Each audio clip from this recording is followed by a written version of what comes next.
আজকে মামুনির রান্নাঘরে ঘরোয়া তড়কা তৈরি হচ্ছে। দেখে উপকরণগুলো একটু দেখুন। তড়কা সিদ্ধ করে নিয়েছি, তার সাথে পেঁয়াজ, রসুন, আদা, কাঁচা লঙ্কা।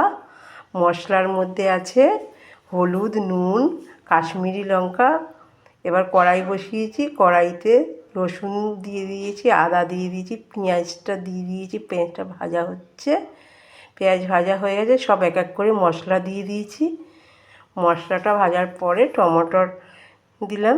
এবার টমেটোটা একটু ভেজে নিয়ে তারপরে দুটো ডিম ভেঙে দিলাম। ডিমটাকে একটু কষিয়ে নিয়ে তড়কাটা দিয়ে দেবো। তড়কাটা দিয়ে একটু হালকা করে জল দিয়ে একটু ফুটিয়ে নিয়ে তার উপরে ধনেপাতা, কসুরি মেথি